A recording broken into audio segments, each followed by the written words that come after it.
The most important thing in being a Muslim is the relationship with God. Everything else is secondary.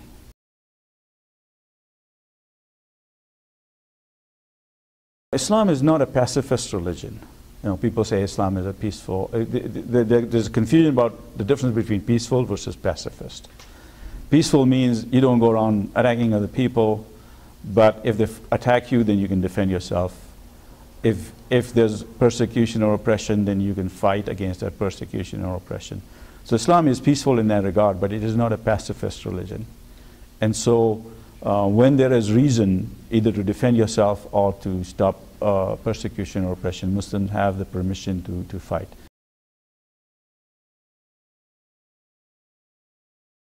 Jihad actually means to strive for the sake of God.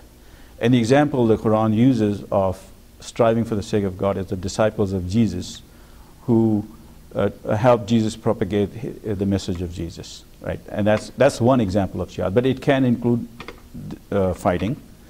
It can include teaching. Jihad is restricted.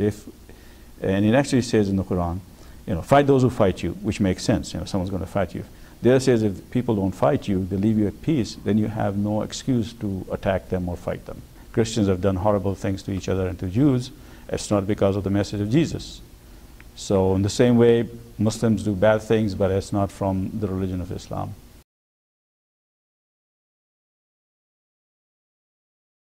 There's not a single theocracy. Iran is not a theocracy, right? The mullahs are there, but the person who's running it is not an Islamic clergy or scholar. Ahmadinejad is not neither.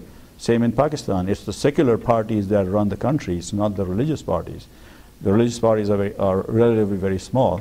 So the idea that religion is driving what's going on, the Muslim countries are sort of theocratic, that's just absolutely not true. But religion does have a part, you know, just like Americans, they might not do things explicitly because they're Christians, but Christianity is part of their identity. And that's true for Muslims also.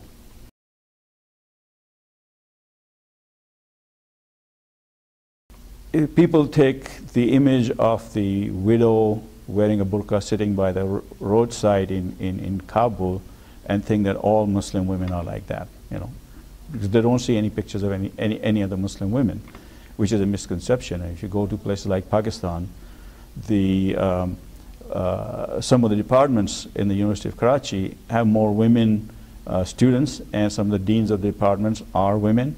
So there has been education, and women are in all the professions, in engineering, in medicine. There are lots of women doctors, lawyers. You know, even in my family, both my sisters are doctors, and my mother retired as a principal of a girls' high school. So, and that's going back a long time. So there's a lot of misconceptions. It's like you take the condition of women in inner city America, and you say that represents all American women. That would be a misrepresentation. Similarly, if you take people in really poor areas of the Muslim world or Afghanistan and say that's what Muslim women are, that's not fair. It's not even fair to Afghanistan, because you go back to before the Russian invasion in Afghanistan, Afghanistan had a higher percentage of women doctors than the United States of America.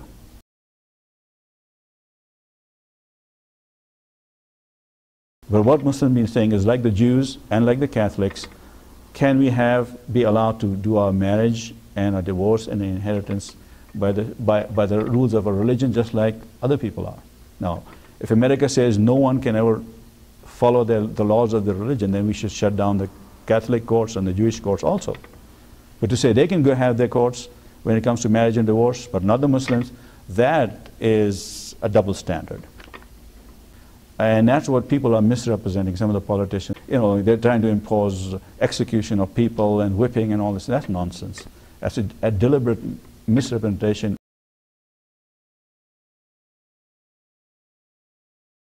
So, you go back to original Judaism, Christianity, and Islam, you'll find a lot of the rules, commandments, ethics, morals, values are similar.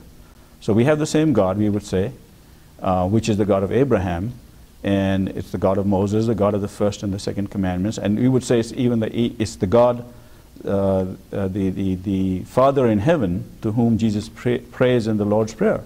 Well, there's what we believe is that between Judaism, Christianity, Islam, they have the same essential message from God. We believe in the God of Abraham, right? And so a lot of the values and ethics and rules are similar.